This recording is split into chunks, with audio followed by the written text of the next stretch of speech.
사도신경으로 신앙 고백하십니다. 나는 전능하신 아버지 하나님 천지의 창조주를 믿습니다. 나는 그의 유일하신 아들 우리 주 예수 그리스도를 믿습니다. 그는 성령으로 잉태되어 동정녀 마리아에게서 나시고 본디오 빌라도에게 고난을 받아 십자가에 못 박혀 죽으시고 장사된 지 사흘 만에 죽은 자 가운데서 다시 살아나셨으며 하늘에 오르시어 전능하신 아버지 하나님 우편에 앉아 계시다가 거기로부터 살아있는 자와 죽은 자를 심판하러 오십니다. 나는 성령을 믿으며 거룩한 공교회와 성도의 교제와 죄를 용서받는 것과 몸의 부활과 영생을 믿습니다. 아멘. 사무엘하 16장부터 18장까지입니다.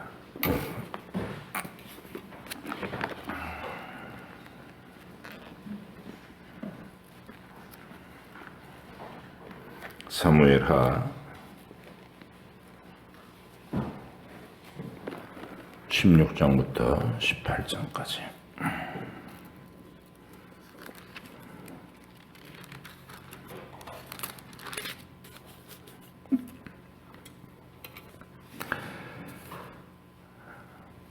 다윗이 마루턱을 조금 지나니 무비보셋의 종 시바가 안장 지은 두 나귀에 떡 200개와 건포도 100송이와 여름과일 100개와 포도주 한 가죽 부대를 싣고 다윗을 맞는지라.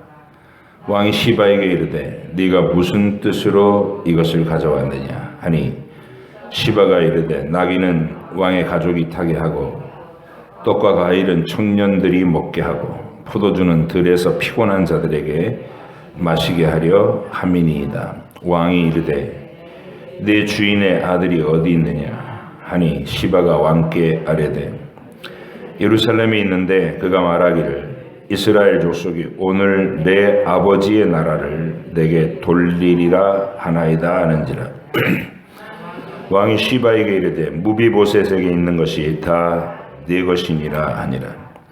시바가 이르되 내가 절하나이다. 내 주 왕이여 내가 왕 앞에서 은혜를 입게 하옵소서 하니라. 다윗 왕의 바후림의 이름에 거기서 사울의 친족 한 사람이 나오니 게라의 아들이요 이름은 시므이라. 그가 나오면서 계속하여 저주하고 또 다윗과 다윗 왕의 모든 신하들을 향하여 돌을 던지니 그때 모든 백성과 용사들은 다 왕의 좌우에 있었더라. 시므이가 저주하는 가운데 이와 같이 말하니라. 피를 흘린 자여 사악한 자여 가거라 가거라. 사울의 족속의 모든 피를 여호와께서 내게로 돌리셨도다. 그를 이어서 내가 왕이 되었으나 여호와께서 나라를 내 아들 압살롬의 손에 넘기셨도다. 보라 너는 피를 흘린 자이므로 화를 자초하였느니라 하는지라. 수르야의 아들 아비새가 왕께 여짜오되 이 죽은 개가 어찌 내 주 왕을 저주하리까. 청하건대 내가 가서 건너가서 그의 머리를 베게 하소서 하니 왕이 이르되 수르야의 아들들아 내가 너희와 무슨 상관이 있느냐. 그가 저주하는 것은 여호와께서 그에게 다윗을 저주하라 하심이니 네가 어찌 그리하였느냐 할 자가 누구겠느냐 하고 또 다윗이 아비새와 모든 신하들에게 이르되 내 몸에서 난 아들도 내 생명을 해하려 하거든 하물며 이 베냐민 사람이랴. 여호와께서 그에게 명령하신 것이니 그가 저주하게 버려두라. 혹시 여호와께서 나의 원통함을 감찰하시리니 오늘 그 저주 때문에 여호와께서 선으로 내게 갚아주시리라 하고 다윗과 그의 추종자들이 길을 갈 때에 시므이는 산비탈로 따라가면서 저주하고 그를 향하여 돌을 던지며 먼지를 날리더라. 왕과 그와 함께 있는 백성들이 다 피곤하여 한 곳에 이르러 거기서 쉬니라. 압살롬과 모든 이스라엘 백성들이 예루살렘에 이르고 아히도벨도 그와 함께 이른지라. 다윗의 친구 아렉 사람 후세가 압살롬에게 나아갈 때에 그에게 말하기를 왕이여 만세 왕이여 만세 하니 압살롬이 후세에게 이르되 이것이 네가 친구를 후대하는 것이냐 내가 어찌하여 내 친구와 함께 가지 아니하였느냐 하니 후세가 압살롬에게 이르되 그렇지 아니하니이다 내가 여호와와 이 백성 모든 이스라엘의 택한 자에게 속하여 그와 함께 있을 것이니이다 또 내가 이제 누구를 섬기리이까 그의 아들이 아니니까 내가 전에 왕의 아버지를 섬긴 것 같이 왕을 섬기리이다 하니라 압살롬이 아히도벨에게 이르되 너는 어떻게 행할 계략을 우리에게 가르치라 하니 아히도벨이 압살롬에게 이르되 왕의 아버지가 남겨두어 왕궁을 지키게 한 후궁들과 더불어 동침하소서 그리하면 왕께서 왕의 아버지가 미워하는 바 됨을 온 이스라엘이 들으리니 왕과 함께 있는 모든 사람의 힘이 더욱 강하여지리이다 하니라 이에 사람들이 압살롬을 위하여 옥상에 장막을 치니 압살롬이 온 이스라엘 무리의 눈앞에서 그 아버지의 후궁들과 더불어 동침하니라 그때 아히도벨이 베푸는 계략은 사람이 하나님께 물어서 받은 말씀과 같은 것이라 아히도벨의 모든 계략은 다윗에게나 압살롬에게나 그와 같이 여겨졌더라 아히도벨이 또 압살롬에게 이르되 이제 내가 사람 12,000명을 택하게 하소서 오늘 밤에 내가 일어나서 다윗의 뒤를 추적하고 그가 곤하고 힘이 빠졌을 때에 기습하여 그를 무섭게 하면 그와 함께 있는 모든 백성이 도망하리니 내가 다윗 왕만 쳐 죽이고 모든 백성이 당신께 돌아오게 하리니 모든 사람이 돌아오기는 왕이 찾는 이 사람에게 달렸음이라 그리하면 모든 백성이 평안하리이다 하니 압살롬과 이스라엘 장로들이 다 그 말을 옳게 여기더라 압살롬이 이르되 아렉 사람 후세도 부르라 우리가 이제 그의 말도 듣자 하니라 후세가 압살롬에게 이르매 압살롬이 그에게 말하여 이르되 아히도벨이 이러이러하게 말하니 우리가 그 말대로 행하랴 그렇지 아니하거든 너는 말하라 하니 후세가 압살롬에게 이르되 이번에는 아히도벨이 베푼 계략이 좋지 아니하니이다 하고 또 후세가 말하되 왕도 아시거니와 왕의 아버지와 그의 추종자들은 용사라 그들은 들에 있는 곰이 새끼를 빼앗긴 것 같이 격분하였고 왕의 부친은 전쟁에 익숙한 사람인즉 백성과 함께 자지 아니하고 지금 그가 어느 굴에나 어느 곳에 숨어 있으리니 홍무리 중에 며칠 먼저 없더라면 그 소문을 듣는 자가 말하기를 압살롬을 따르는 자 가운데서 패함을 당하였다 할지라 비록 그가 사자 같은 마음을 가진 용사의 아들일지라도 낙심하리니 이는 이스라엘 무리가 왕의 아버지는 영웅이요 그의 추종자들도 용사인 줄 알미니이다. 나는 이렇게 계략을 세웠나이다. 온 이스라엘을 담부터 부엘세바까지 바닷가에 많은 모래같이 당신께로 모으고 친히 전장에 나가시고 우리가 그 만날 만한 곳에서 그를 기습하기를 이슬이 땅에 내림같이 우리가 그의 위에 덮여 그와 그 함께 있는 모든 사람을 하나도 남겨두지 아니할 것이요 또 만일 그가 어느 성에 들었으면 온 이스라엘이 밧줄을 가져다가 그 성을 강으로 끌어들여서 그곳에 작은 돌 하나도 보이지 아니하게 할 것이니이다 하매 압살롬과 온 이스라엘 사람들이 이르되 아렉 사람 후세의 계략은 아히도벨의 계략보다 낫다 하니 이는 여호와께서 압살롬에게 화를 내리려 하사 아히도벨의 좋은 계략을 물리치라고 명령하셨습니다. 이에 후세가 사독과 아비아달 두 제사장에게 이르되 아히도벨이 압살롬과 이스라엘 장로들에게 이러이러하게 계략을 세웠고 나도 이러이러하게 계략을 세웠으니 이제 너희는 빨리 사람을 보내 다윗에게 전하기를 오늘 밤에 광야 나루터에서 자지 말고 아무쪼록 건너가소서 하라. 혹시 왕과 그를 따르는 모든 백성이 몰사할까 하노라. 아니라 이때 요나단과 아히마스가 사람이 볼까 두려워하여 감히 성에 들어가지 못하고 에느로겔가에 머물고 어떤 요종은 그들에게서 나와서 말하고 그들은 가서 다윗 왕에게 알리더니 한 청년이 그를 보고 압살롬에게 알린지라.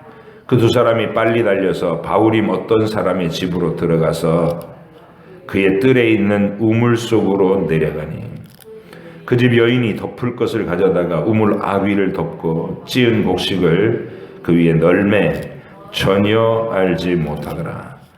압살롬의 종들이 그 집에 와서 여인에게 묻되 아히마스와 요나단이 어디 있느냐 하니 여인이 그들에게 이르되 그들이 시내를 건너가더라 하니 그들이 찾아도 만나지 못하고 예루살렘으로 돌아가니라.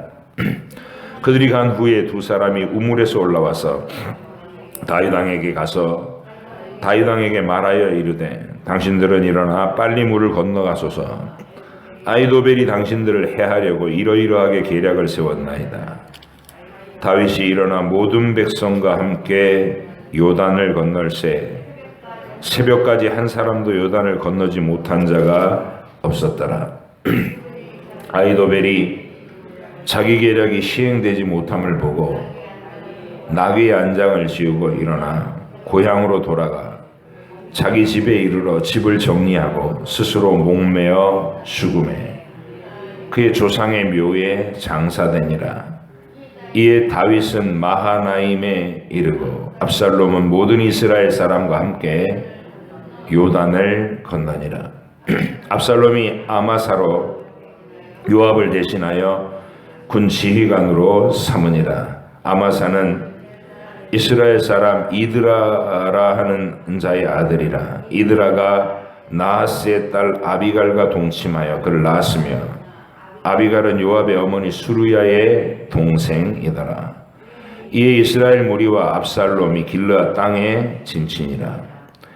다윗이 마하나임에 이르렀을 때에 암몬 족속에게 속한 라빠 사람 나하스의 아들 소비와 로데발 사람 암미엘의 아들 마길과 로글림 길르앗 사람 바르실레가 침상과 대야와 질그릇과 밀과 보리와 밀가루와 볶은 곡식과 콩과 팥과 볶은 녹두와 꿀과 버터와 양과 치즈를 가져다가 다윗과 그와 함께한 백성에게 먹게 하였으니 이는 그들 생각에 백성이 들에서 시장하고 곤하고 목마르겠다 함이더라. 이에 다윗이 그와 함께한 백성을 찾아가서 천부장과 백부장을 그들 위에 세우고 다윗이 그의 백성을 내보낼세 3분의 1은 요압에 휘하에 3분의 1은 수루야의 아들 요압의 동생 아비새의 휘하에 넘기고 3분의 1은 가드 사람 이때의 휘하에 넘기고 왕이 백성에게 이르되 나도 반드시 너와 함께 나가리라 하니 백성들이 이르되 왕은 나가지 마소서. 우리가 도망할지라도 그들은 우리에게 마음을 쓰지 아니할 터이요 우리가 절반이나 죽을지라도 우리에게 마음을 쓰지 아니할 터이라. 왕은 우리 10,000명보다 더 중하오니 왕은 성읍에 계시다가 우리를 도우심이 좋으니이다 하니라. 왕이 그들에게 이르되 너희가 좋게 여기는 대로 내가 행하리라 하고 문 곁에 왕이 서매 모든 백성이 100명씩 1000명씩 대를 지어 나가는지라. 왕이 요압과 아비새와 이때에게 명령하여 이르되 나를 위하여 젊은 압살롬을 너그러이 대우하라 하니 왕이 압살롬을 위하여 모든 군 지휘관에게 명령할 때에 백성들은 다 들으니라. 이에 백성이 이스라엘을 치러 들로 나가서 에브라임 수풀에서 싸우더니 거기서 이스라엘 백성이 다윗의 부하들에게 패하매 그날 그곳에서 전사자가 많아 2만 명에 이르렀고 그 땅에서 사면으로 퍼져 싸웠으므로 그날의 수풀에서 죽은 자가 칼에 죽은 자보다 많았더라. 압살롬이 다윗의 부하들과 마주치니라.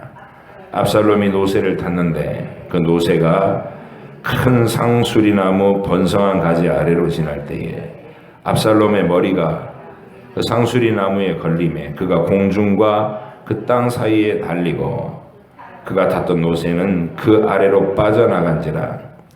한 사람이 보고 요압에게 알려 이르되 내가 보니 압살롬이 상수리나무에 달렸더이다 하니 요압이 그 알린 사람에게 이르되 네가 보고 어찌하여 당장에 쳐서 땅에 떨어뜨리지 아니하였느냐. 내가 네게 은 10개와 띠 하나를 주었으리라 하느니라. 그 사람이 요압에게 대답하되 내가 내 손에 은 1000개를 받는다 할지라도 나는 왕의 아들에게 손을 대지 아니하겠나이다. 우리가 들었거리와 왕이 당신과 아비새와 이때에게 명령하여 이르시기를 삼가 누구든지 젊은 압살롬을 해하지 말라 하셨나이다. 아무 일도 왕 앞에는 숨길 수 없나니 내가 만일 거역하여 그의 생명을 해하였다라면 당신도 나를 대적하였으리이다 하니 요압이 이르되 나는 너와 같이 지체할 수 없다 하고 손에 창 셋을 가지고 가서 상수리나무 가운데서 아직 살아있는 압살롬의 심장을 찌르니 요압의 무기를 든 청년 10명이 압살롬을 애워싸고 쳐 죽이니라. 요압이 나팔을 불어 백성들에게 그치게 하니 그들이 이스라엘을 추격하지 아니하고 돌아오니라. 그들이 압살롬을 옮겨다가 숲풀 가운데 큰 구멍에 그를 던지고 그 위에 매우 큰 돌무더기를 쌓으니라. 온 이스라엘 무리가 각기 장막으로 도망하니라. 압살롬이 살았을 때에 자기를 위하여 한 비석을 마련하여 세웠으니 이는 그가 자기 이름을 전할 아들이 내게 없다고 말하였습니다. 그러므로 자기 이름을 기념하여 그 비석에 이름을 붙였으며 그 비석이 왕의 골짜기에 있고 이제까지 그것을 압살롬의 기념비라 일컫더라. 사독의 아들 아히마아스가 이르되 청하건대 내가 빨리 왕에게 가서 여호와께서 왕의 원수 갚아주신 소식을 전하게 하소서. 요압이 그에게 이르되 너는 오늘 소식을 전하는 자가 되지 말고 다른 날에 전할 것이니라. 왕의 아들이 죽었나니 네가 오늘 소식을 전하지 못하리라 하고 요압이 구스 사람에게 이르되 네가 가서 본 것을 왕께 아뢰라 하매 구스 사람이 요압에게 절하고 다름질하여 하니 사독의 아들 아히마스가 다시 요압에게 이르되 청하건대 아무쪼록 내가 또한 구스 사람의 뒤를 따라 달려가게 하소서 하니 요압이 이르되 내 아들아 너는 왜 달려가려 하느냐. 이 소식으로 말미암아서는 너는 상을 받지 못하리라 하되 그가 한사코 달려가겠노라 하는지라. 요압이 이르되 그리하라 하니 아히마스가 들길로 다름질하여 구스 사람보다 앞질러 가니라. 때에 다윗이 두 문 사이에 앉아 있더라. 파수꾼이 성문 위층에 올라가서 눈을 들어보니 어떤 사람이 홀로 달려오는지라.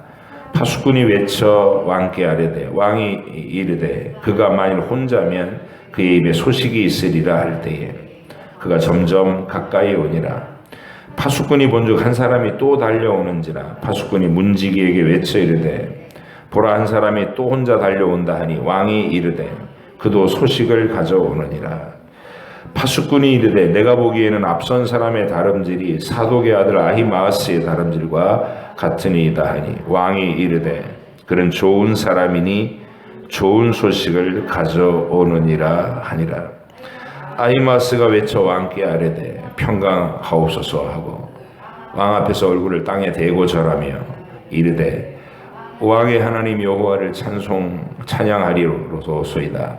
그의 손을 들어 내 주 왕을 대적하는 자들을 넘겨 주셨나이다 하니 왕이 이르되 젊은 압살롬은 잘 있느냐 하니라. 아히마스가 대답하되 요압이 왕의 종 나를 보낼 때에 크게 소동하는 것을 보았사오나 무슨 일인지 알지 못하였나이다 하니 왕이 이르되 물러나 거기 서 있으라 하며 물러나서 서 있더라. 구스 사람이 이르러 말하되 내 주 왕께 아뢰일 소식이 있나이다. 여호와께서 오늘 왕을 대적하던 모든 원수를 갚으셨나이다 하니 왕이 구스 사람에게 묻되 젊은 압살롬은 잘 있느냐. 구스 사람이 대답하되 내 주 왕의 원수와 일어나서 왕을 대적하는 자들은 다 그 청년과 같이 되기를 원하나이다 하니 왕의 마음이 심히 아파 문 위층으로 올라가서 우니라. 그가 올라갈 때에 말하기를 내 아들 압살롬아, 내 아들 압살롬아, 차라리 내가 너를 대신하여 죽었다면 압살롬 내 아들아 하였더라. 아멘. 주은정 사모님, 고난의 의미를 알아가는 한 주가 되게 하옵소서. 힘을 드렸습니다. 기도합니다. 하나님 아버지 감사합니다. 우리가 고난 주간을 맞이해서 특별 새벽 기도로 온 성도들이 한 자리에 또 힘써 모였습니다. 주의 말씀을 듣고 또 주의 고난에 동참하는 우리의 중심이 되게 하셔서 2022년도 부활절이 더 크고 감격스러운 은혜의 시간들이 되게 해주시옵소서. 고난의 의미를 알아가고자 소원하는 예물을 받으시고 기도대로 응답하여 주시고 선한 만남을 허락하여 주님께서 선하게 친히 만나 주시옵소서. 감사드리며 예수님의 이름으로 기도합니다. 아멘. 사무엘서에서 다윗에게 이 밧세바 사건이 일어나고 그리고 이제 그 후에 다윗이 겪어가는 하나님의 그 징계들, 회개한 연후에 그러니까 자기가 저지른 일에 대한 그 결과를 하나님께서 다 낱낱이 보게 하시는 거죠. 그 죄라는 것이 얼마나 가공할 그 해로움을 본인과 주변에 끼치는지 그 죄의 참상을 보여주는 것이 다윗의 밧세바 사건 기록입니다. 이게 다윗이 굉장히 큰 실수를 했고 그가 징계를 받았다.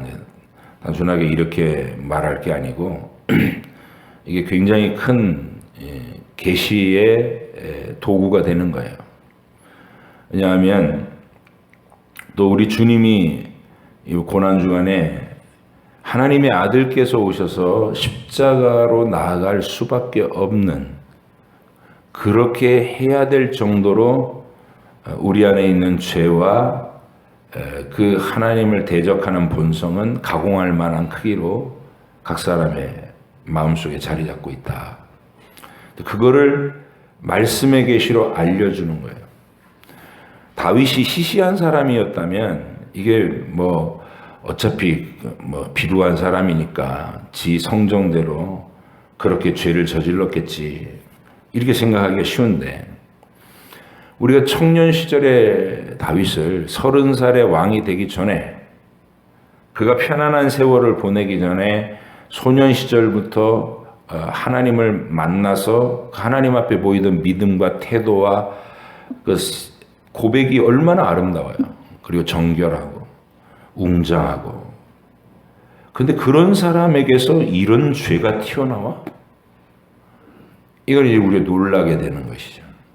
그래서 바로 그 죄의 모습이 하나님이 다윗을 샘플로 떠서 우리에게 알려주시는 거예요. 다윗이 한때 정말 하나님 앞에 믿음으로 신실하게 살아갈 청년 시절에 자기 안에 그런 게 들어있을 것이라고는 상상도 하지 않았었대요. 그때는 시편 18편에서 이렇게 얘기해요. 막 하나님께서 사울의 나라를 자신에게 넘긴 청년 왕이었을 때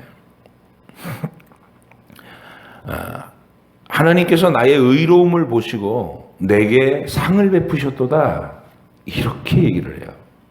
그래서 하나님은 거룩한 자에게 그 거룩하심을 보이고 깨끗한 자에게 깨끗하심을 보이시고 이렇게 한다고 자기한테 갚아주셨다고.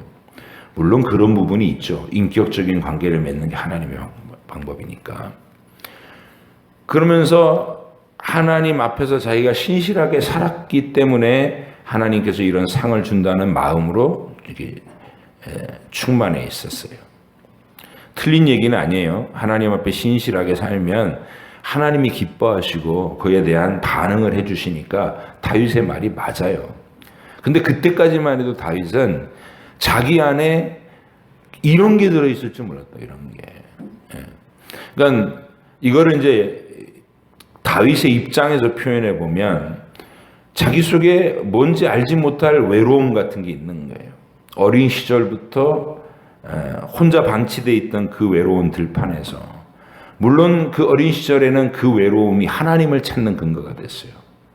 자기의 소망을 하나님께 두고 어린 시절부터 찬양을 하나님께 올리고 양떼들을 돌보면서 하나님 묵상하고, 그래 청년이 돼가지고 사무엘이 찾아와서 갑자기 기름을 붓더니 전쟁터에 우연히 들렸는데 골리앗하고 싸워서 갑자기 이스라엘 민족의 영웅이 돼버린 거 아니야.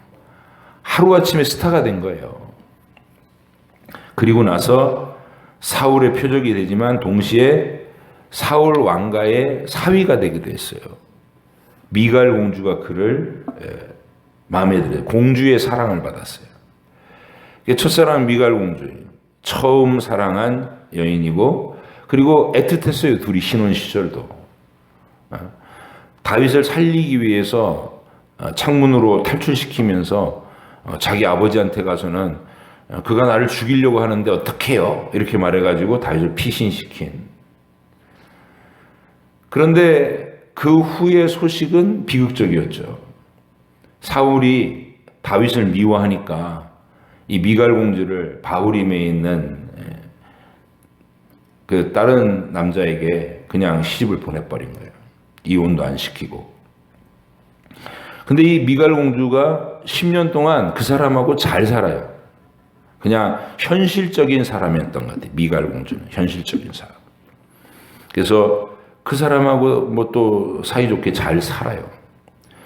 다윗은 멀리서 그런 소식을 듣겠죠. 그게 여러분, 한 남자의 마음에 자기의 첫사랑이고 아내인 미갈 공주가 다른 남자한테 보내져 가지고 그냥 별탈 없이 잘 산다더라. 이런 것들이 마음속에 어떤 그 심정과 정서를 만들어냈을지, 서운함, 뭐 분노, 그리움, 이 뒤섞여 있을 거예요.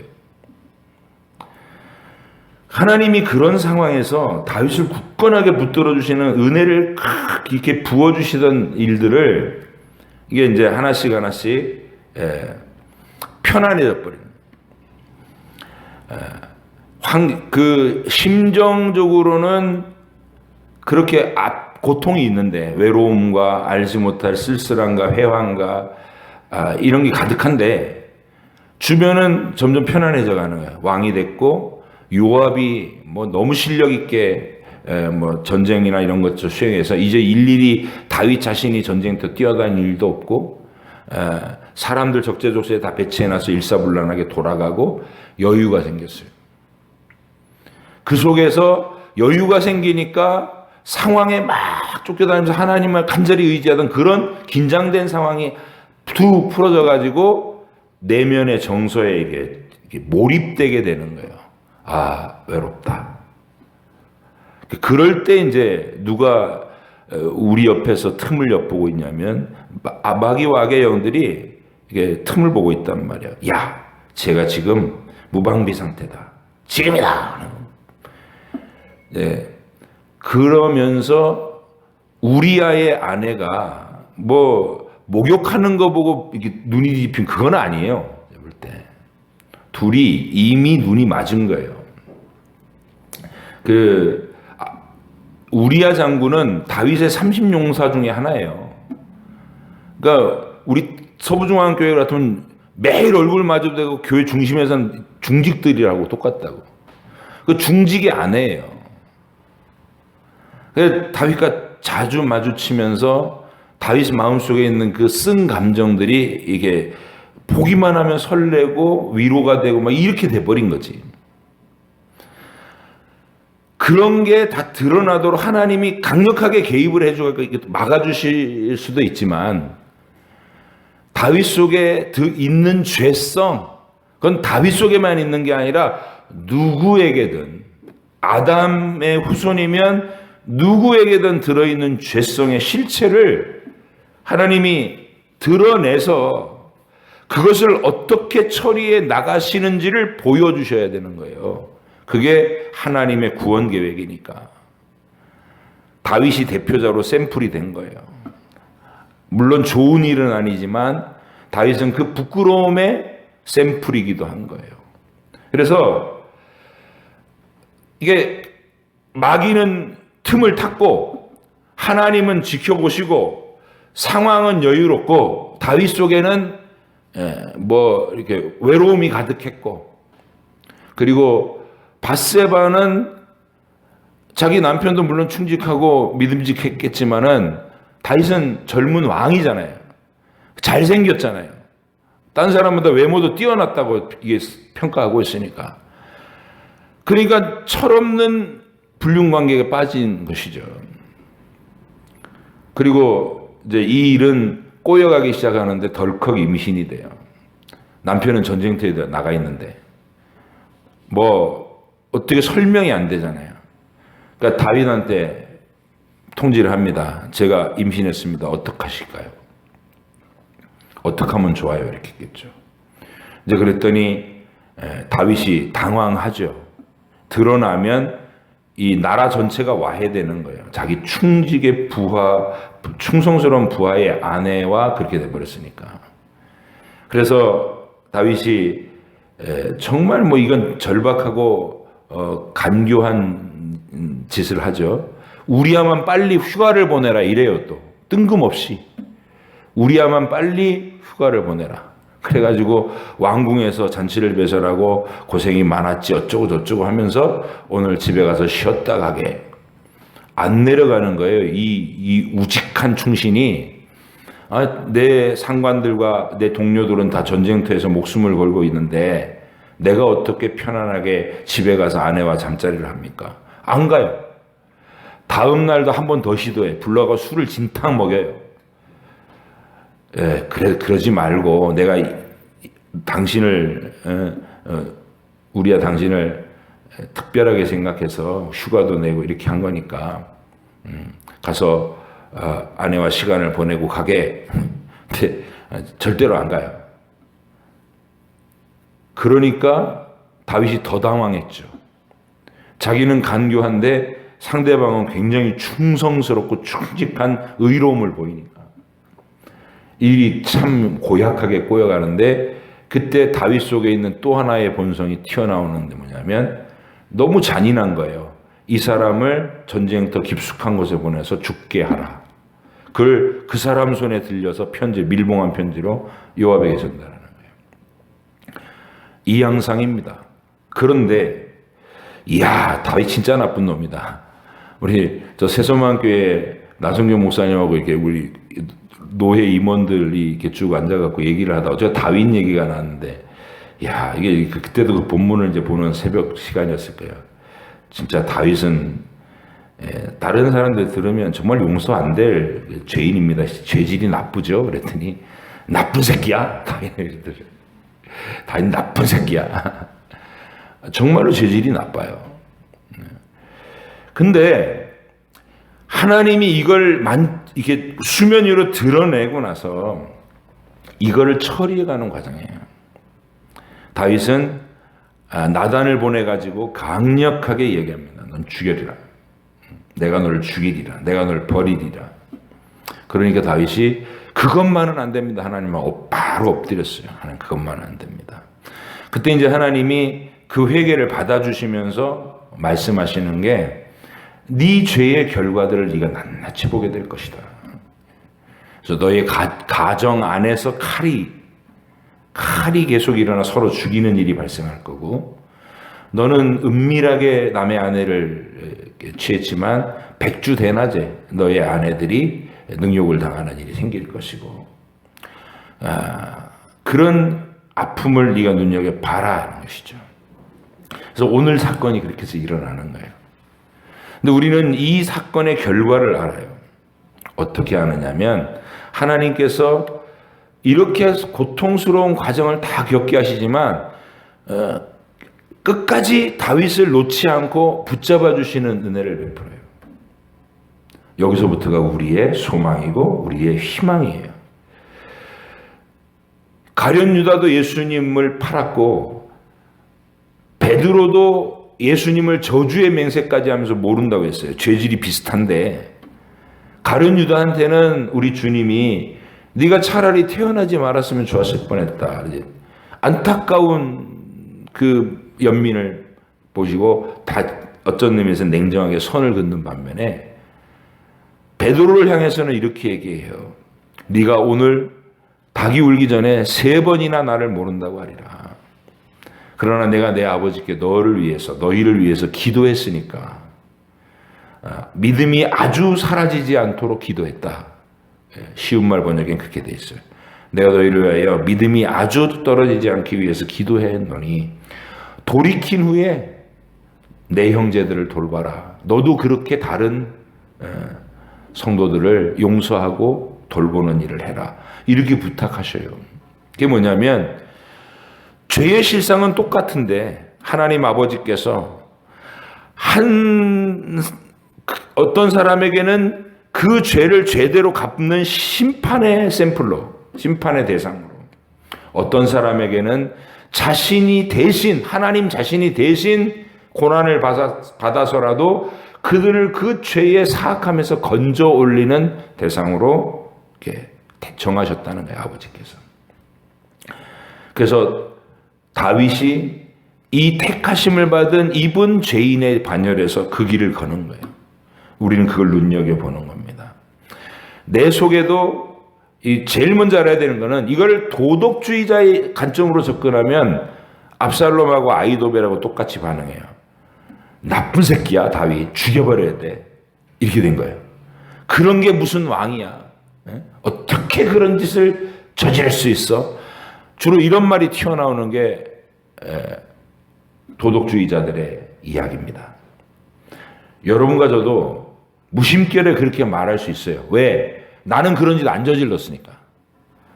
나는 그런 짓 안 저질렀으니까 이 말로 어떻게 그런 짓을 할 수 있어? 나쁜 새끼야, 죽여버려. 이렇게 되는 거예요. 근데 성경이 하나님이 우리한테 보여주고자 하는 것은 네 속에도 들어있어.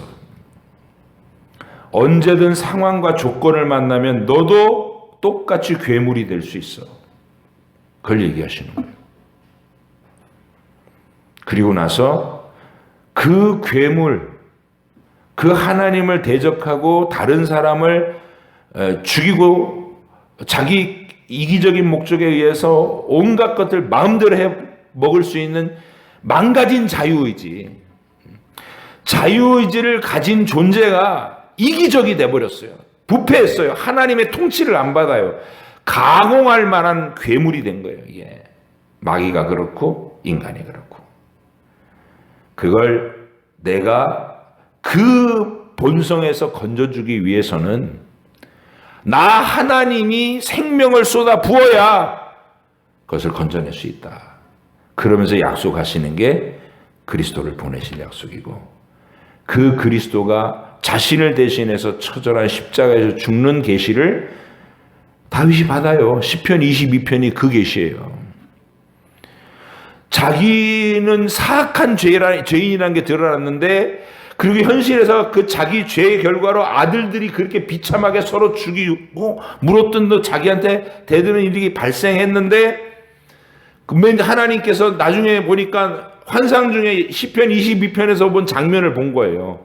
누군가가 나무에 매달려서 처절하게 싫어하고 하나님이여 나의 하나님이 어찌하여 나를 버리십니까? 막 울부짖는 보는데 나중에 알았더니 그게 오시기로 한 그리스도라는 걸 알게 되는 거예요. 여러분, 다윗이 그걸 꿈으로 받았다면 아니면 환상으로 받았다면 시편 22편의 계시를 받고 나서 얼마나 울었을 것 같습니까? 나 때문에 저 십자가, 나 때문에 저 저주가 대굴대굴 굴렀을 것 같아요. 우리에게 공통적으로 있는 정서가 그것이어야 돼요. 못 말리는 내 안의 죄성. 그러니까 도덕주의자로 살면 이거 못 봐요. 그냥 겉모양으로 이렇게 남의 거 안 훔쳤어. 나는 아주 혐오해. 불륜 이런 거 혐오스러워. 자기는 안 했다 이거예요. 근데 인간이라고 하는 재료, 아담의 후손이라고 하는 재료는 그런 상황과 그런 조건에다 갖다 놓으면 똑같은 짓을 한다니까요. 이걸 잊지 마시라고요. 콩을 심으면 콩이 나고 팥을 심으면 팥이 나는 것처럼 아담 자손을 심으면 그 환경 속에 심으면 똑같은 짓을 한다. 내 안에 괴물이 있다. 이게 성경이 가르치는 인간론이에요. 도덕주의로 서로 비난하지 말라고요. 난 너보다 잘났어. 이게 무슨 의미가 있어요? 똑같은데. 그래서 다윗이 만나는 그 진실이 중요한 거예요. 그 십자가에서 처절히 울부짖으면서 하나님께 버림받고 있는 한 사람. 그분이 하늘 보좌 우편에 계시던 그 분이라는 것이 110편에서 또 보고, 다윗은 그런 식으로 하나님의 신비로운 계시, 그리스도에 대한 계시를 선명하게 보면서 인생의 결론이 뭐냐? 죄가 없는 사람은 없는데 하나님께서 그 아들을 희생제물로 받고 죄를 덮고 허물을 가려주시는 사람은 행복한 사람이다. 구원에 대한 감격이 그 속에 있는 거예요. 이게 하나님 나라예요. 도덕주의자들이 난 너처럼 안 했어 이러면서 서로 잘난 척하면서 판치는 게 하나님 나라가 아니고, 가공할 죄인들이 내 안에 괴물이 될 충분한 조건이 들어있다고 시인한 죄인들이 예수님의 십자가가 아니면 소망이 없습니다 하고 고백하면서 하나님이 행하신 그 위대한 구원에 감격하는 거, 그게 복음입니다. 이번 고난주간에 우리가 이 다윗의 길들을 쭉 따라가고 있는데, 이제 진도를 읽었지만 오늘 본문에 대해서는 상세하게 설명을 안 했어요. 고난주간과 연관돼서 왜 다윗의 이 사건이 예수님 사건하고 연관이 있는가? 우리하고는 왜 깊은 연관이 있는가? 우리의 문제이기 때문에 그렇습니다. 우리 주님은 이런 비참한 우리를 이 비참함에서, 이 괴물의 가능성에서 건져내셔서 영원히 감사하고 영원히 겸손하고 영원히 하나님의 복종할 수밖에 없는 인간으로 새롭게 빚으신 거예요. 이번에는 흙으로 빚은 게 아니라 아담 자손, 죄로 괴물이 된 우리를 빚어서 이제는 겸손한 감사하는 무리로 새로 만들어내신 것, 그게 우리입니다. 하나님의 재창조라고 보면 돼요.